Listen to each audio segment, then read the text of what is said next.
Votre moment d'étude biblique avec Bonhomme Steven est arrivé. Bonne écoute sur la radio Évangile Éternel. Auditrice, que la paix du Seigneur Jésus-Christ et de notre Dieu soit avec vous. J'ai l'honneur et le plaisir de poursuivre le séminaire biblique qui a pour thème la justice de Dieu, l'innocence d'un coupable avéré. Nous avons vu précédemment 4 sujets. Nous avons introduit dans le premier sujet l'introduction au principe de jugement où nous avons vu des bases d'une justice parfaite. Et la justice de Dieu repose sur ces bases. Et nous avons vu que Dieu aussi doit reposer sur des principes moraux. Et la Bible le fait comprendre. Nous avons vu dans la deuxième étude l'examen, la mise en examen par rapport à une question juridique très importante. Le pécheur peut-il aller au ciel? Il faut voir la deuxième étude, il faut réécouter la deuxième étude pour se rappeler que pour aller au ciel, pour avoir le droit d'entrer dans le royaume des cieux, il y a une condition stricte: n'avoir jamais commis de péché dans sa vie sur cette terre. Et dans la troisième étude, nous avons vu que c'est le péché qui nous prive le droit d'entrer au ciel. Le péché est la preuve suffisante que nous n'avons pas le droit d'entrer dans le royaume des cieux. Et nous avons vu plus particulièrement que c'est le péché d'Adam qui est nos preuves, les preuves certaines que l'humanité ne peut pas entrer au ciel. Car le péché d'Adam est aussi l'autre de péché. C'est le péché commun, universel, collectif. Nous avons vu ce sujet, nous avons vu le quatrième sujet aussi, qui est un questionnement vis-à-vis de Ève. Comment Ève peut être en Adam? Comment le péché d'un homme peut être le péché de sa femme, alors que sa femme est déjà née? Nous l'avons vu. Et aujourd'hui, nous allons traiter le sujet qui a pour titre les preuves que nous avons le droit d'entrer au ciel. Donc, si nous nous rappelons bien du principe de justice et de jugement que nous avons énoncé dans la deuxième étude, la mise en examen, le pécheur peut-il aller au ciel?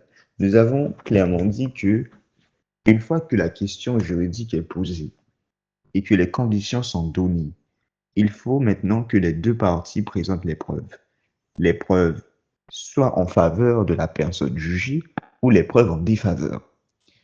Dans la troisième étude, nous avons vu les preuves en défaveur de l'humanité, en mon défaveur à moi, en ton défaveur à toi, auditeur, à toi, auditrice. Nous avons vu que le péché d'Adam est la preuve en notre défaveur, est la preuve qui justifie de manière certaine que le droit d'entrer au ciel nous est perdu. Et là, aujourd'hui, nous allons voir un autre parti qui va présenter maintenant devant la face de Dieu, devant le tribunal céleste, les preuves que nous avons le droit d'entrer au ciel. Reprenons la scène. Nous avons le tribunal de Dieu où le Père est juge et il est à l'écoute des deux parties. Nous avons vu le premier parti qui a présenté les preuves que nous ne pouvons pas aller au ciel, que nous n'avons pas le droit d'aller au ciel. Ce premier parti est en guerre contre l'humanité, veut la perte de l'humanité et ne veut pas que l'humanité puisse aller au ciel. Donc, il a présenté la preuve nécessaire, le péché d'Adam, qui est le péché de tous les hommes. Le Père a été à l'écoute et maintenant, il est temps d'écouter l'autre partie, ce parti qui veut nous sauver, qui veut nous donner le droit d'entrer dans le royaume des cieux. Et pour cela, il doit présenter des preuves convaincantes. C'est comme ça dans un jugement, des preuves convaincantes.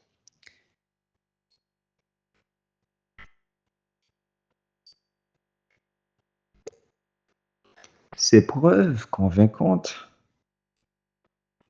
sera le moyen par lequel l'autre partie pourra justifier le pécheur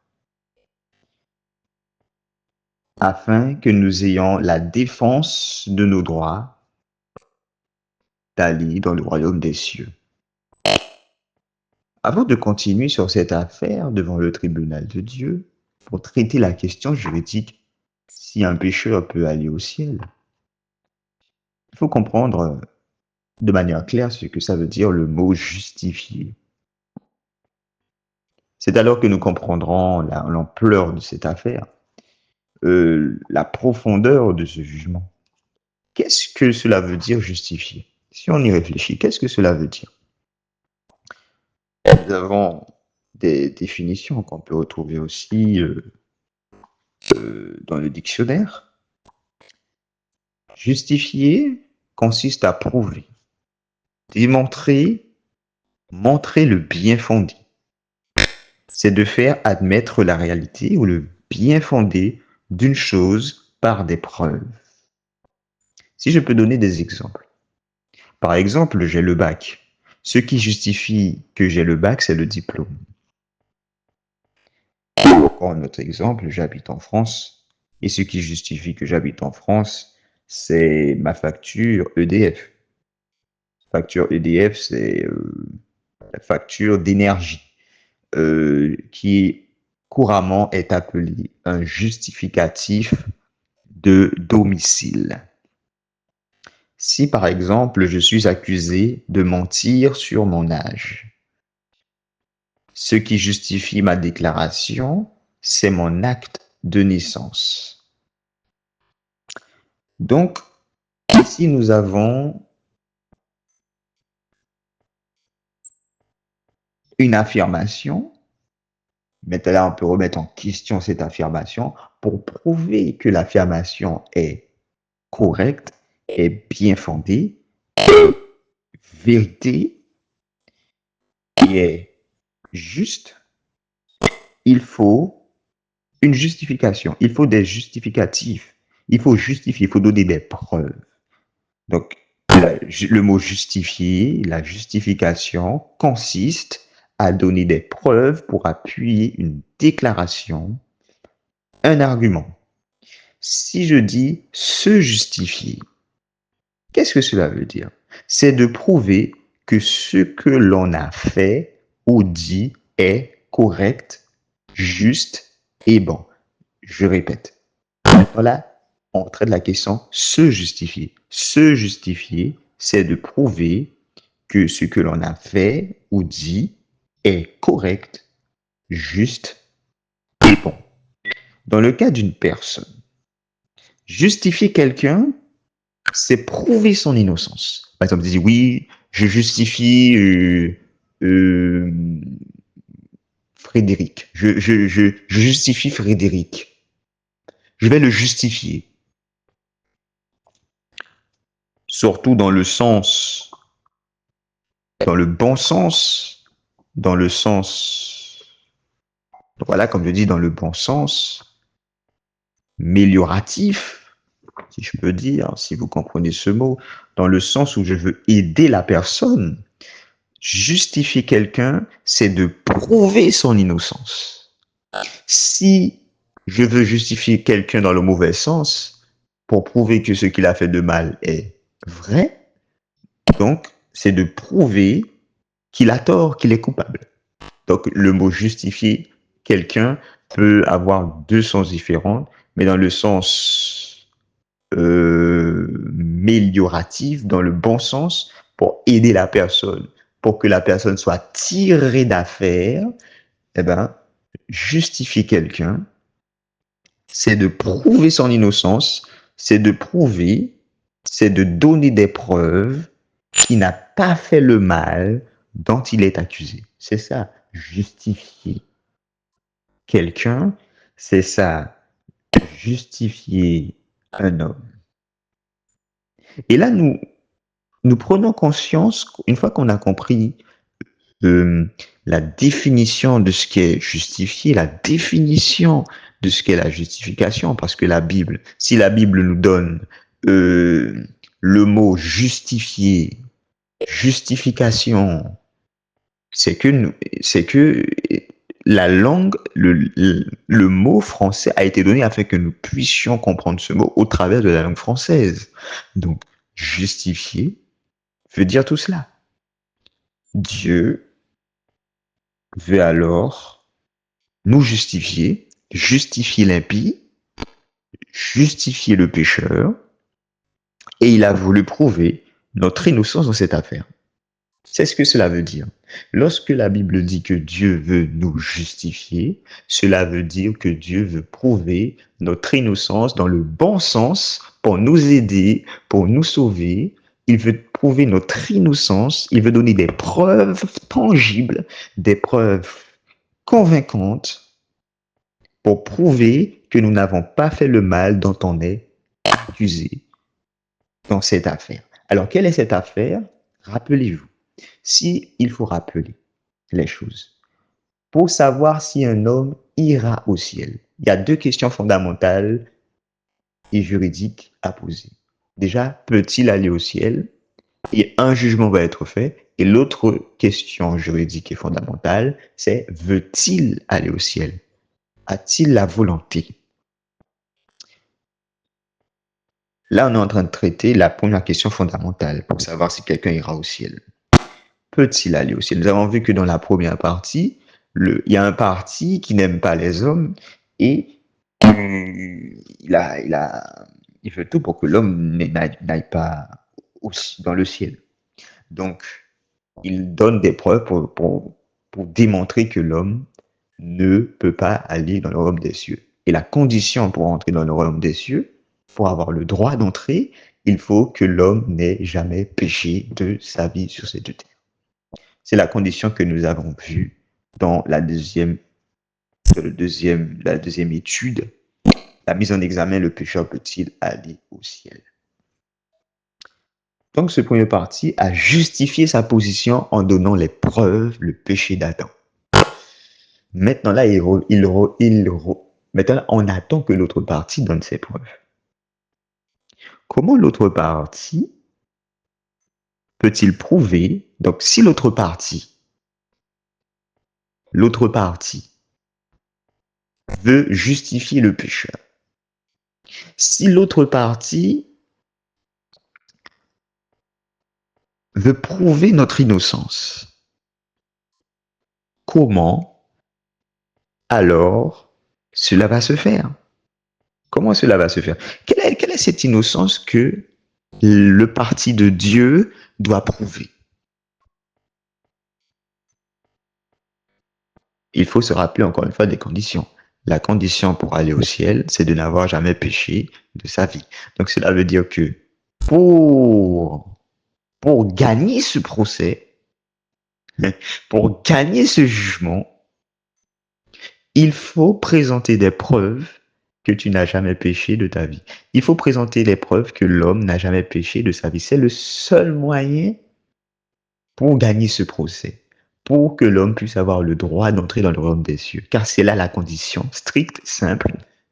L'homme doit avoir jamais péché de sa vie sur cette terre pour entrer dans le royaume, pour avoir le droit d'entrer dans le royaume de Dieu.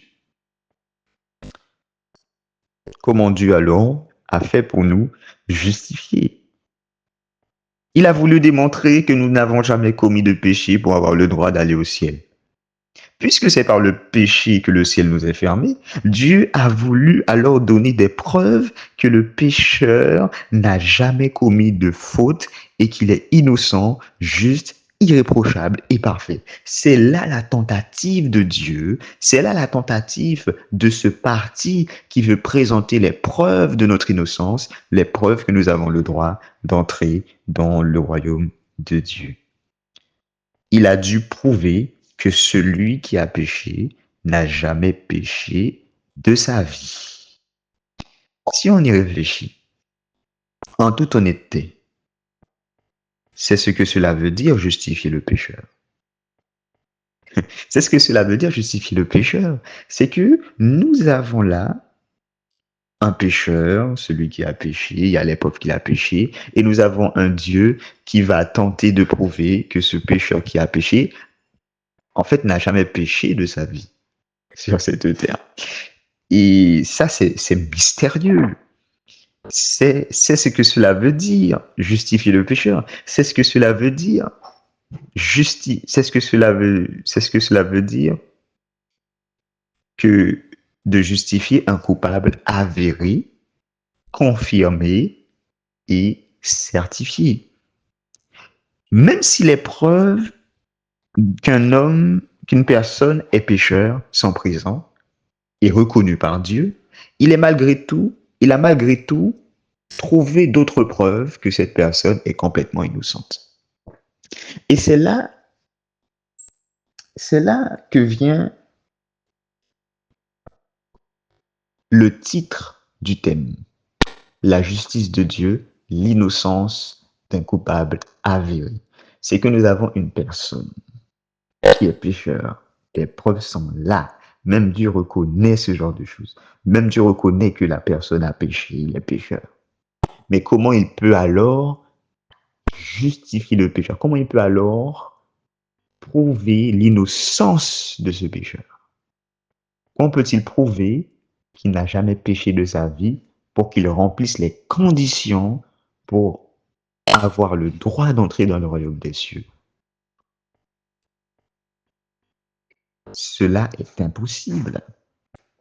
Cela est impossible, car il y a un problème d'éthique qui se pose. Dieu serait-il en contradiction avec les preuves du premier parti qui ne veut pas que nous allions au ciel? Serait-il en opposition? Cela veut dire que il y a des preuves que tu es coupable. Et toi, tu vas dire qu'il y a des preuves que tu es innocent. C'est cela justifier le pécheur? Est-ce que cela veut dire que Dieu est contre ces preuves? C'est la question à se poser. Si nous rentrons, si nous réfléchissons à ce qui se passe dans la justice de Dieu, ce serait ainsi. Par exemple, il y a quelqu'un qui a volé un objet ou un bien ou une propriété. Eh bien, ça donnerait ça. Il y a des preuves certaines que la personne a volé. Donc, le premier parti donne les preuves que oui, la personne a volé. Et puisque Dieu veut justifier le voleur pour lui donner le droit d'entrer dans le royaume des cieux, ça donnerait ceci. Alors Dieu a voulu donner des preuves.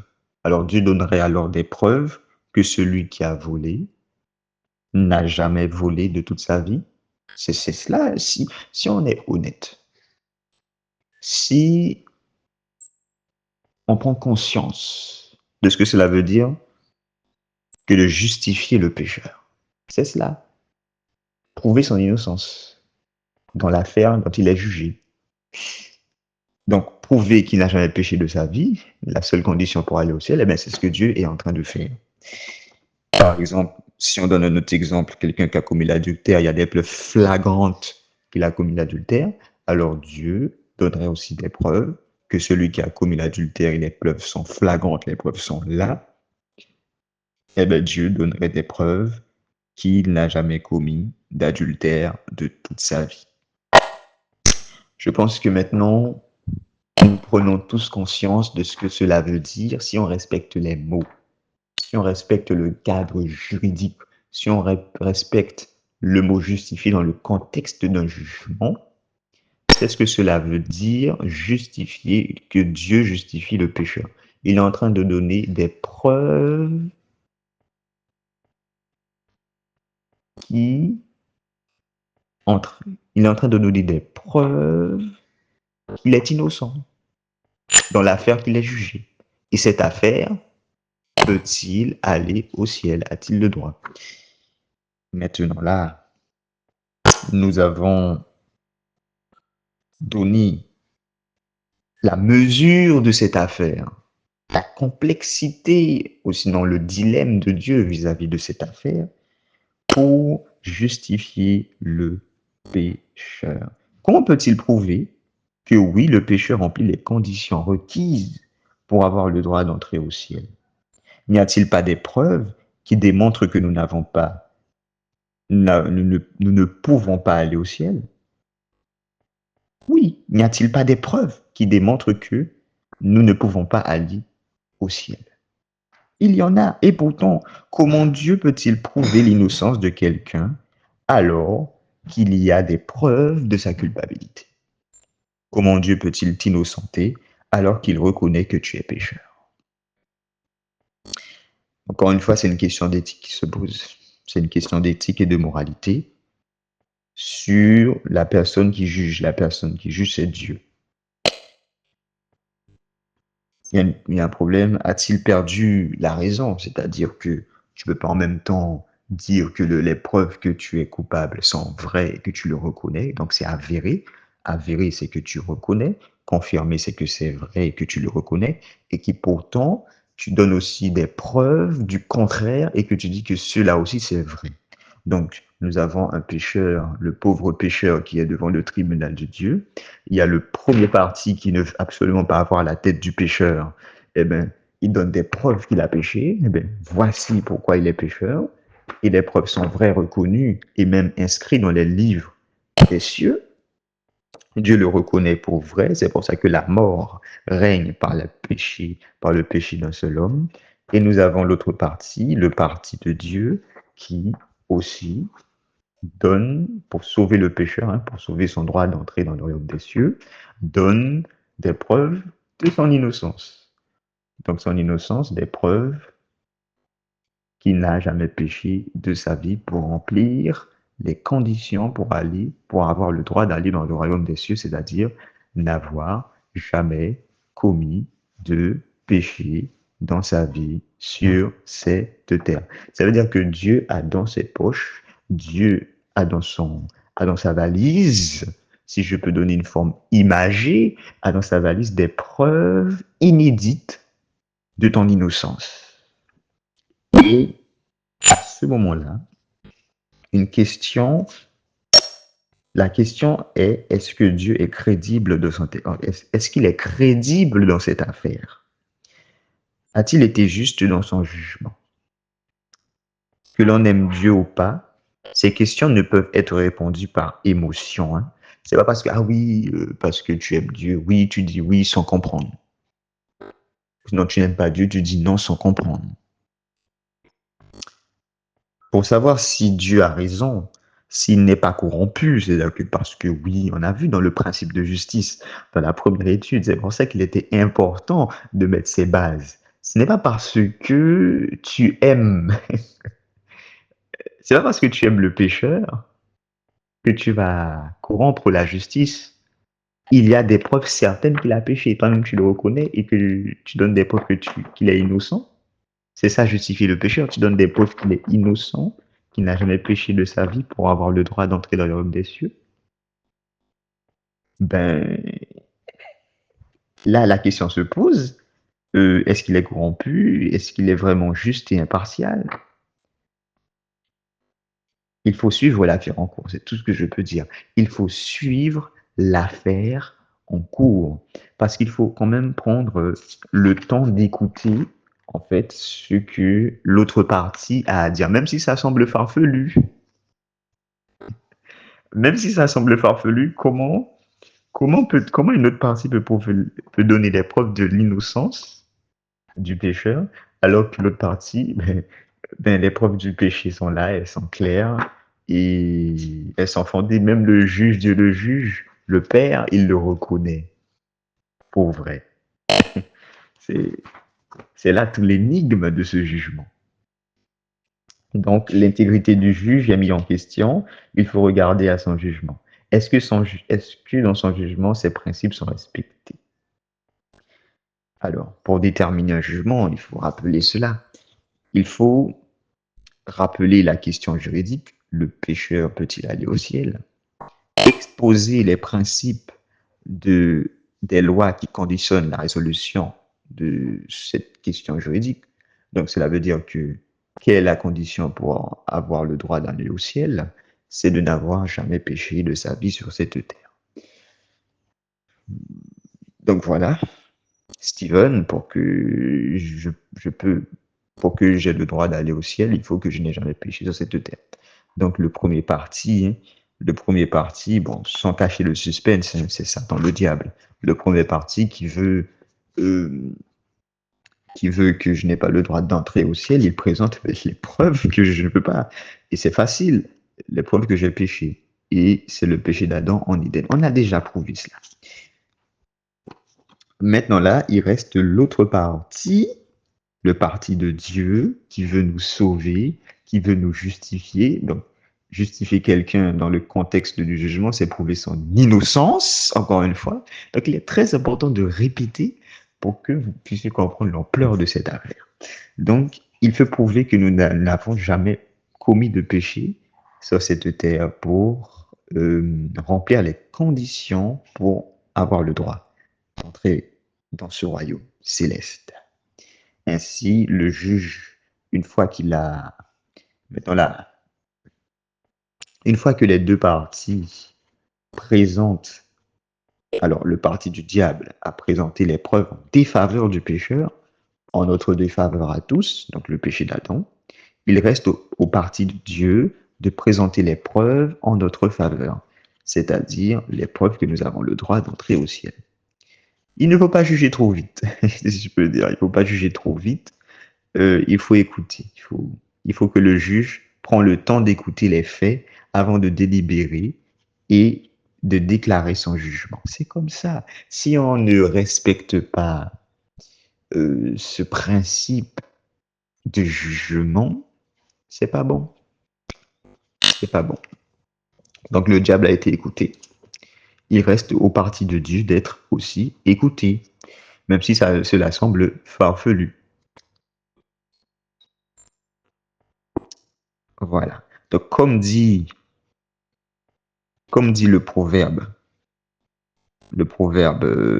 chapitre 18, le verset 13, celui qui répond avant d'avoir écouté fait un acte de folie et s'attire à la confusion. Donc, si tu veux savoir, si quelqu'un veut savoir, si je veux savoir, si,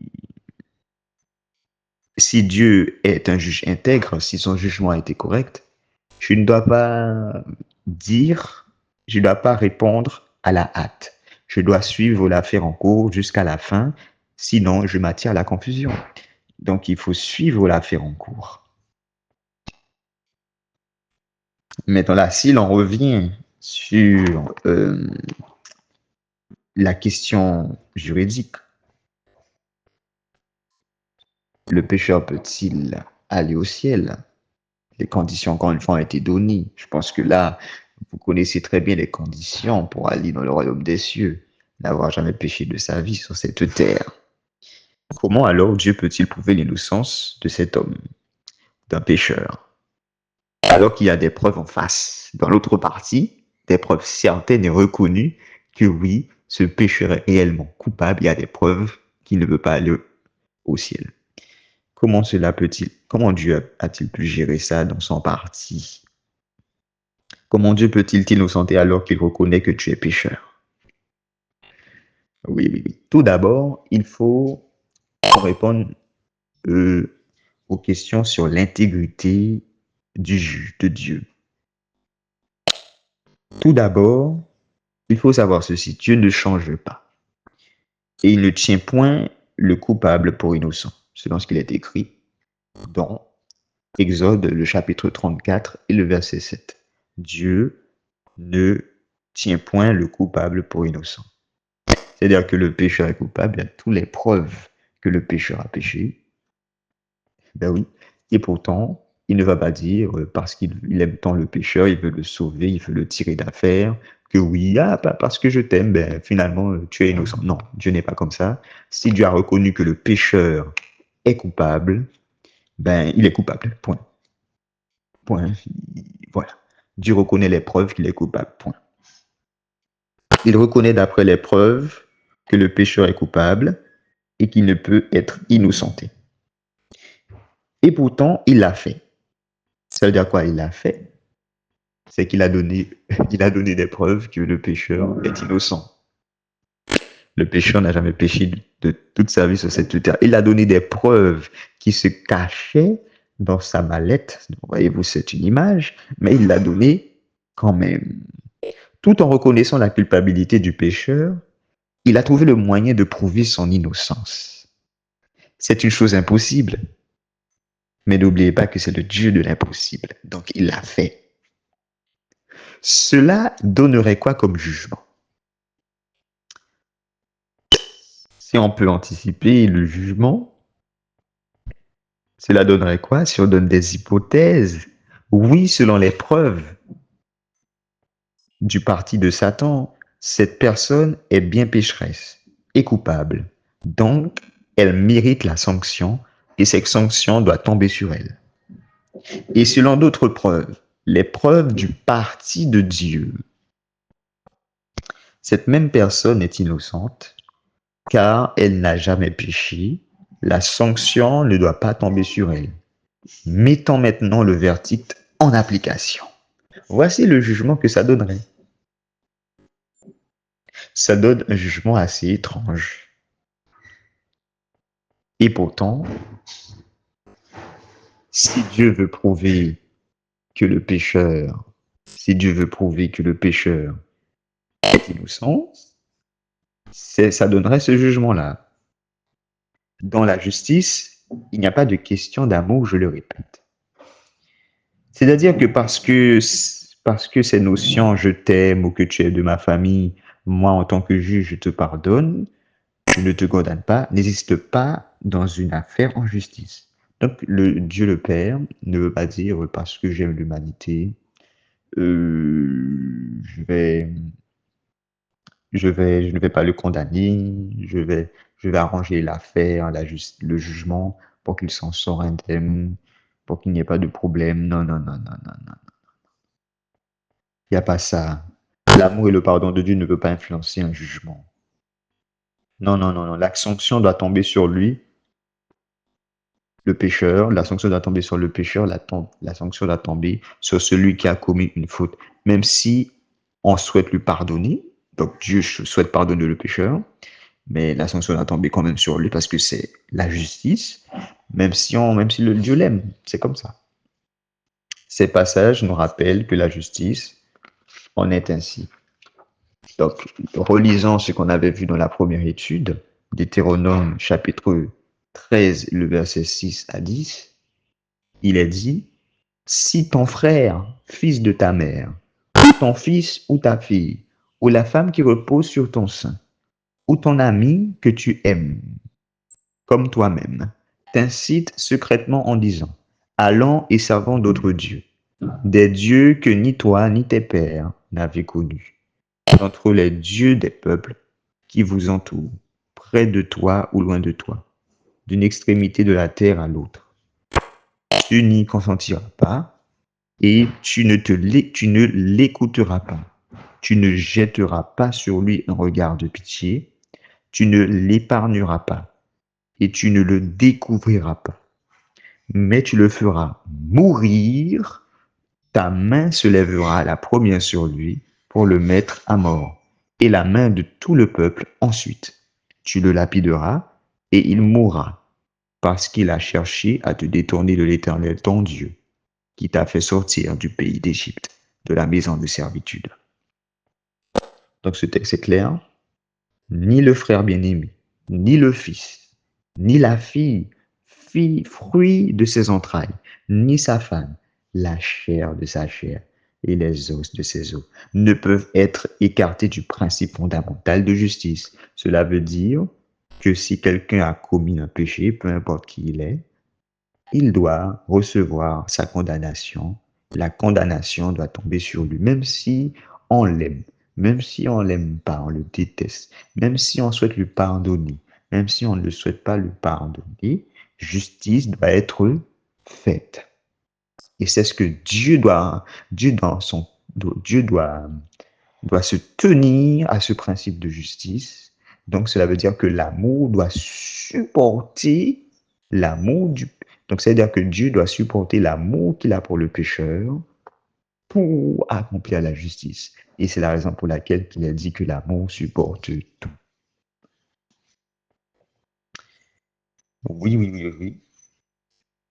Dieu reconnaît ce principe où il faut faire justice, peu importe les sentiments, car les sentiments ne veulent pas entrer en compte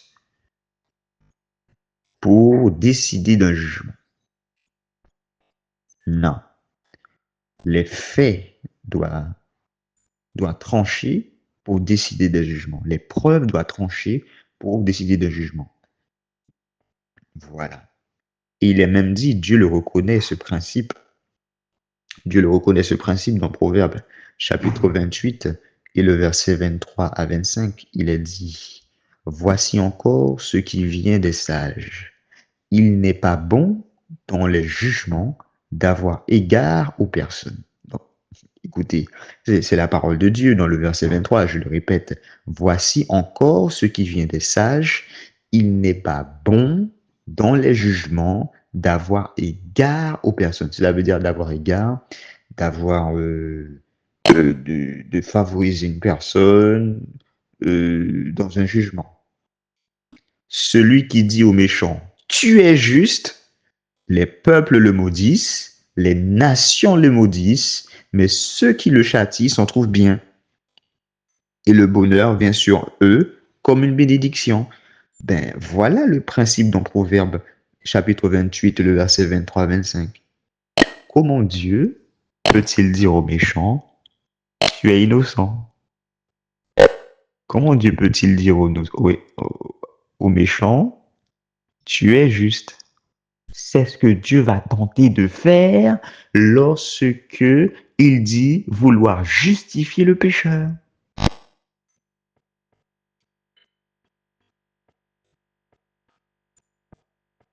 Oui. Et pourtant, il est dit ainsi de l'amour de Dieu, qui ne se réjouit point de l'injustice, mais elle se réjouit de la vérité. La vérité, c'est que le méchant ne peut pas être appelé juste. S'il est méchant, il restera méchant pour l'éternité. Le juste, encore une fois, on avait donné la définition de la deuxième étude, c'est celui qui, dans sa vie, n'a jamais péché par le passé, n'a jamais péché présentement, il n'a jamais péché, il ne péchera jamais dans l'avenir. Et celui qui correspond à cette définition du juste, c'est Jésus-Christ de Nazareth. Car la Bible dit que il n'y a point de juste, pas même un seul, tous sont égarés, tous sont pervertis. Dans le texte dans Ézéchiel, pas Ézéchiel, Ecclésiaste, chapitre 7 et le verset 20, il n'y a point d'homme juste qui fasse le bien et qui ne pêche jamais. C'est ça la définition du juste. Et pourtant, il y a quand même un homme qui correspond à cette définition. Donc, cela est normal. Dieu ne peut pas se réjouir en disant que oui, le méchant est juste, que le coupable est innocent. Dieu ne change pas, on l'a vu dans Exode chapitre 34 et le verset 7. Mais cela pose quand même une grande question juridique, une grande question d'éthique, si je peux dire. Comment Dieu peut-il être crédible vis-à-vis de cette affaire? Il y a des preuves certaines que le pécheur est coupable. Comment peut-il prouver son innocence? C'est la grande question. Même si Dieu aime l'humanité, Même s'il a pardonné l'humanité, le jugement doit se faire malgré tout. C'est ça. Même si dans son cœur, Dieu aime l'humanité, il se dit, oui, j'aime l'homme. Je lui pardonne des péchés qu'il a fait, qu'ils ont fait en Éden, en Adam et avec Adam. Je pardonne de tous leurs péchés dans leur vie. Je pardonne de tous leurs péchés. Je pardonne tous leurs péchés. Je les aime. Je les aime d'un amour éternel. C'est pourquoi je leur conserve ma bonté. Oui, même si Dieu a tout ce bon sentiment envers l'humanité, justice doit être faite quand même. Sinon, ce n'est pas une bonne justice. La sanction du péché doit tomber quand même. Même s'il aime l'humanité, même s'il pardonne l'humanité, justice doit être faite. Il n'est pas bon d'avoir égard aux personnes dans un jugement, comme dit Proverbe, chapitre 28, le verset 23-25. Ce sont des principes solides donnés par la parole de Dieu, il faut les respecter. Donc, Dieu, malgré qu'il aime l'humanité, ne peut pas corrompre sa justice et son jugement, car, encore une fois, il agit avec justice et droiture, sans favoritisme, car le favoritisme est un péché, on avait vu ça, et que il ne peut pas se laisser corrompre. Qui peut tenter Dieu même? Qui peut tenter Dieu? Il a lui-même posé la question.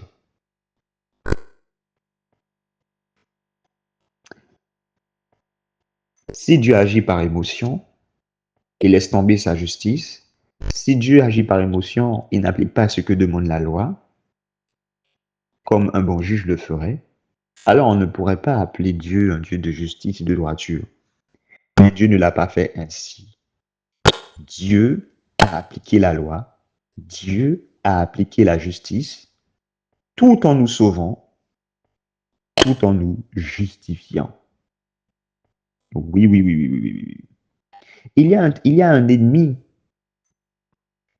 il y a un accusateur de nos frères, Satan le diable. Il est là, criant à Dieu qu'il est impossible que tu le justifies. Il est impossible que tu prouves qu'il n'a jamais péché que les pécheurs n'ont jamais péché de toute leur vie. Il est impossible. Donc Satan se réjouissait. Il avait, il avait la victoire en Éden lorsqu'Adam a péché. Il avait la victoire. Il avait triomphé. Le monde était à lui. Les preuves que le péché a triomphé est dans ses mains. Que le pécheur ne veut pas aller au ciel comme lui ne peut plus aller au ciel. Voilà. C'est dans ses mains.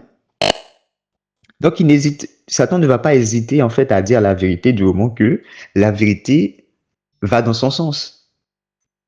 Certes, il est menteur dès le commencement, mais si une vérité va dans son sens, il ne va pas hésiter de dire. Il va pas l'hésiter.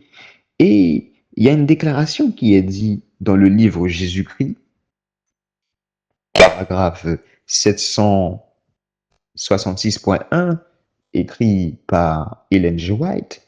Il a dit ceci: lorsque le grand conflit éclata, Satan avait déclaré que la loi de Dieu ne peut être observée, que la justice est incompatible avec la miséricorde, et qu'au cas où la loi serait transgressée, il n'y aurait pas de pardon pour le pécheur. Chaque péché doit recevoir son châtiment, affirmait Satan. Un Dieu qui ferait grâce aux pécheurs ne serait pas un Dieu de vérité et de justice. Bon, si on s'arrête un moment là dans cette citation, on voit quand même qu'il a raison. Il a raison. Oui, il aurait pardonné, c'est bien. Il n'y aurait aucune contestation possible. Dieu est un Dieu de miséricorde, Dieu est un Dieu de pardon. Par contre, il n'aurait pas été un Dieu de justice s'il ne condamne pas le pécheur. Ça pose un grand problème vers Dieu. Ça pose une grande problématique pour le juge céleste. Et Satan continue en disant, alors, Satan exulta quand les hommes eurent violé la loi de Dieu et foulé aux pieds son commandement. Il était donc démontré, assurait-il, que la loi ne peut être observée. Il n'y avait pas de pardon pour l'homme. Ayant été chassé du ciel après sa révolte, il prétendait que la race humaine devait être privée à toujours de la faveur de Dieu. C'est ce qu'on est en train de dire là. Les conditions pour avoir le droit d'entrer dans le royaume des cieux, c'est qu'il ne faut avoir jamais péché de sa vie, car tous ont péché, ils sont privés de la gloire de Dieu, et nous avons démontré que oui, les preuves sont là, et que le parti de Satan a prouvé que oui, l'homme n'a pas le droit, n'a plus le droit, a perdu le droit d'avoir les faveurs de Dieu qui se trouvent dans les cieux et qui peuvent se répandre sur la terre. Donc il a raison. Sur ce coup-là, Satan a raison. Il est inconcevable de voir qu'en même temps Dieu va faire justice et en même temps il va faire miséricorde. Non, soit tu fais l'un, soit tu fais l'autre. Il est impossible de faire les deux. Car dans la justice, on ne peut pas corrompre la justice par rapport parce qu'on aime quelqu'un, on veut lui pardonner, donc on arrange son affaire. Non, ça ne peut pas se faire comme ça. La sanction doit tomber sur lui. L'âme qui pêche, c'est celle qui mourra. Car le salaire du péché, c'est la mort. Chacun mourra pour son péché. Satan, sur ce coup, a raison par rapport à ce qu'il a dit dans cette citation. Pourtant, Dieu est le Dieu de l'impossible. Il a pu joindre le pardon et la justice, l'amour et la justice, la miséricorde et la justice. On continue la citation. Dieu ne pouvait être juste, assurait-il, et se montrer en même temps compatissant envers le pécheur. Voici l'argument de ce parti, afin de gagner le procès pour savoir si quelqu'un peut aller au ciel, si un pécheur peut aller au ciel. Voici l'argument de Satan devant devant le tribunal céleste pour gagner le procès. Donc, quand même, je vais reprendre la citation dans l'entièreté sans interruption pour que quand même vous voyez l'étendue de cette affaire. À quel point la tension était énorme vis-à-vis du juge et vis-à-vis de son parti qui va présenter les preuves que nous avons le droit d'entrer dans le royaume des cieux. Je reprends la citation qui se trouve dans le livre Jésus-Christ d'Ellen G. White, paragraphe 766.1. Lorsque le grand conflit éclata, Satan avait déclaré que la loi de Dieu ne pouvait être observée, que la justice était compatible avec la miséricorde et qu'au cas où la loi serait transgressée, il n'y aurait pas de pardon pour le pécheur. Chaque péché doit recevoir son châtiment, affirmait Satan. Un Dieu qui ferait grâce aux pécheurs ne serait pas un Dieu de vérité et de justice. Satan exulta quand les hommes eurent violé la loi de Dieu et foulé aux pieds son commandement. Il était donc démontré, assurait-il, que la loi ne peut être observée. Il n'y avait pas de pardon pour l'homme. Ayant été chassé du ciel après sa révolte, il prétendait que la race humaine devait être privée à toujours de la faveur de Dieu. Dieu ne pouvait être juste, assurait-il, et se montrer en même temps compatissant envers le pécheur. Terrible accusation du diable. Terrible. Ce qui est terrible, ce n'est pas que ça vient du diable. Ce qui est terrible, c'est que ce qu'il a dit là est en partie vrai en ce qui concerne ce qu'on attend de Dieu dans son jugement. Dieu ne peut pas être en même temps juste et miséricordieux, pardonnant le pécheur. Sinon, on l'accuserait de corrompre sa justice. Aïe, aïe, aïe. Je ne sais pas si vous voyez l'ampleur de cette affaire.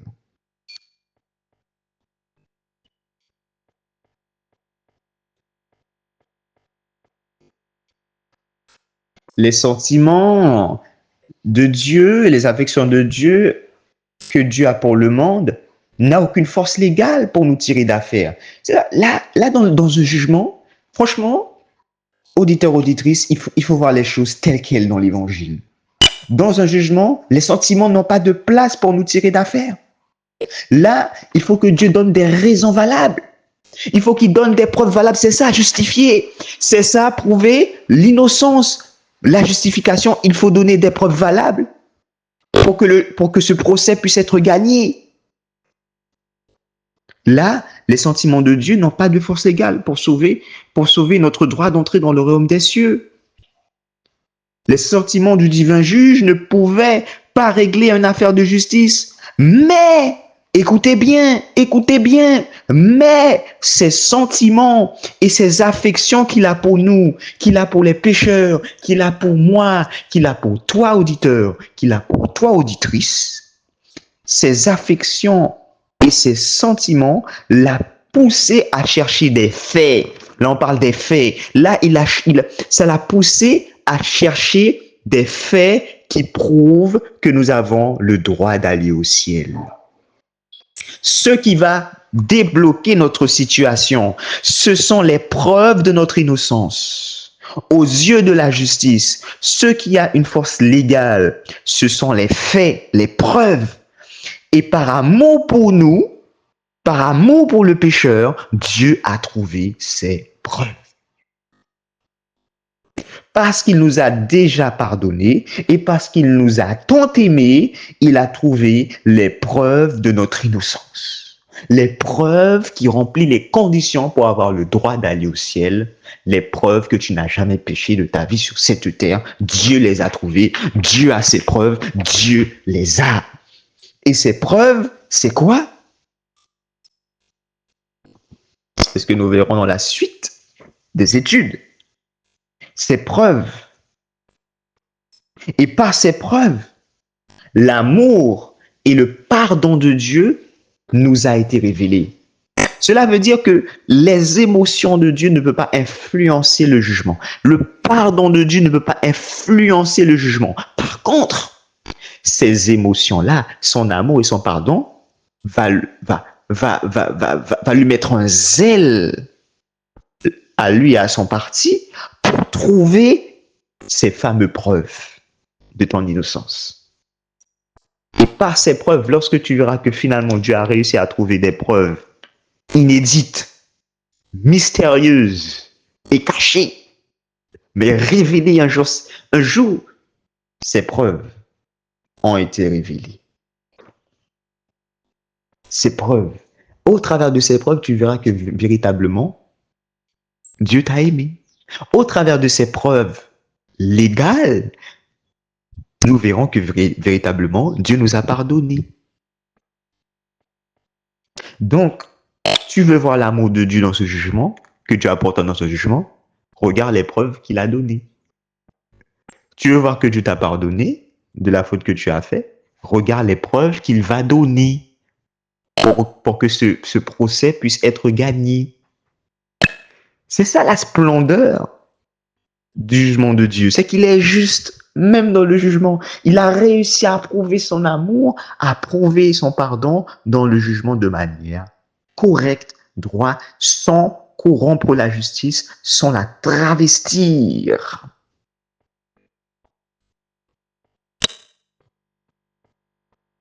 Par ces preuves, ces fameuses preuves de notre innocence, l'amour et le pardon de Dieu nous sera révélé. Je pense qu'il faut bien comprendre. Il faut bien comprendre.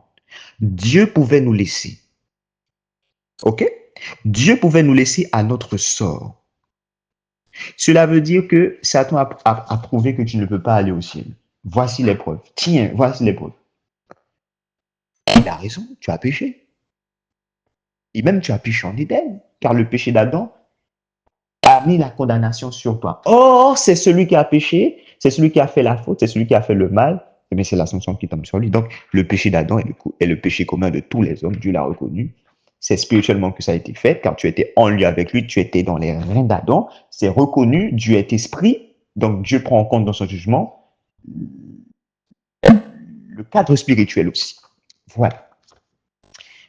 Cela est prouvé. C'est prouvé. Même le juge reconnaît. Et pourtant, Dieu a dit, puisque c'est comme ça, tu n'as pas besoin d'intervenir, mais ce jugement est perdu d'avance, le pécheur est perdu, Dieu ne fait rien pour le pécheur, et puis, ce serait juste que tu reçois la sanction de la mort. C'est juste.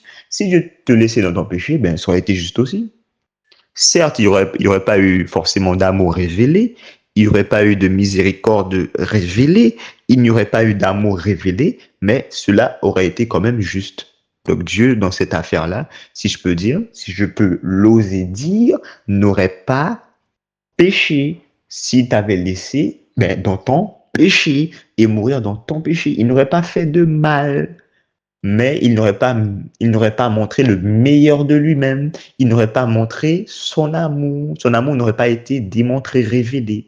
Par contre, Dieu t'a tellement aimé, Dieu a tellement aimé l'humanité, Dieu a tellement pardonné l'humanité qu'il a révélé son amour, qu'il a révélé sa miséricorde, qu'il a révélé sa compassion en trouvant ces fameuses preuves de ton innocence, ces fameuses preuves qui remplissent les conditions pour que tu aies le droit d'entrer dans le royaume des cieux, les preuves que tu n'as jamais péché de ta vie sur cette terre.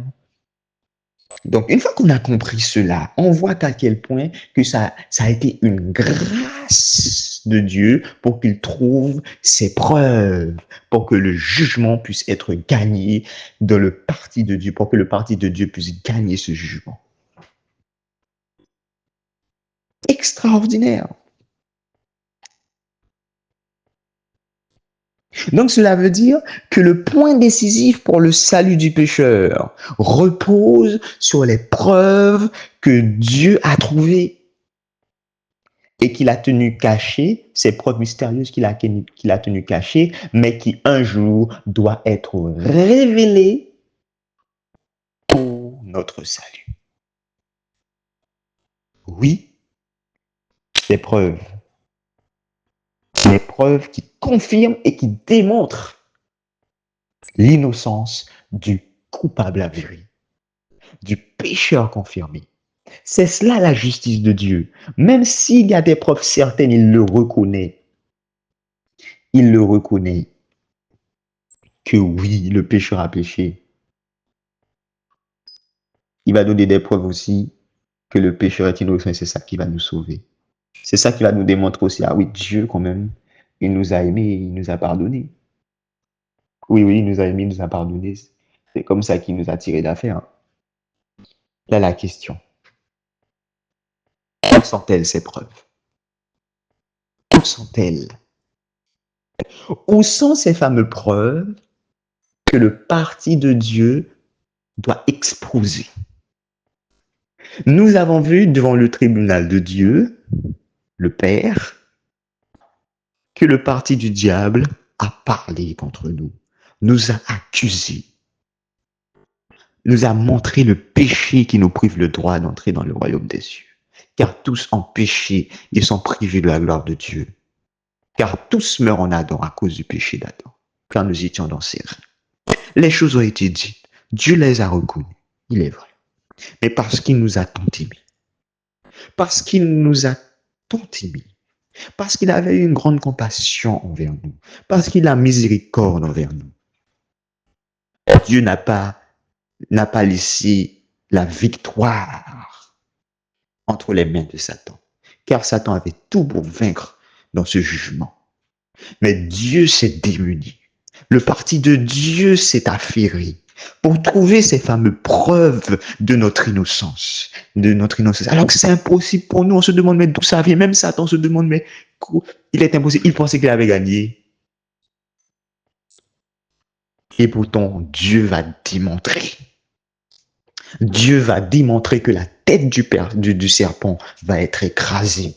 Que ces pensées qu'il avait en Éden lorsqu'Adam et Ève ont péché, ces pensées-là vont être écrasées, vont être démolies. Il pensait que Dieu n'allait pas faire en même temps justice et miséricorde. Eh bien, Dieu va montrer qu'il a fait en même temps justice. Il a accompli ce qu'a demandé la loi. Et au travers de cela, il a fait aussi en même temps miséricorde et pardon. Et c'est là qu'est prouvé son amour. Maintenant là, la question qui commence à chauffer, qui commence à nous questionner, je l'espère, dans notre esprit. Déjà, où sont-elles ces preuves? Où sont ces preuves? Et quelle est cette preuve? Où sont ces preuves? Et quelle est cette preuve? Voici pour aujourd'hui l'étude sur les preuves de notre innocence, la première partie, les preuves que nous avons le droit d'entrer dans le royaume des cieux, la première partie, et si Dieu le veut, nous verrons par la suite où sont ces preuves, quelles sont ces preuves de notre innocence. Que Dieu vous bénisse et à très bientôt si Dieu le veut. Amen. C'était votre moment d'étude biblique avec Bonhomme Steven. Restez à l'écoute sur la radio Évangile Éternel.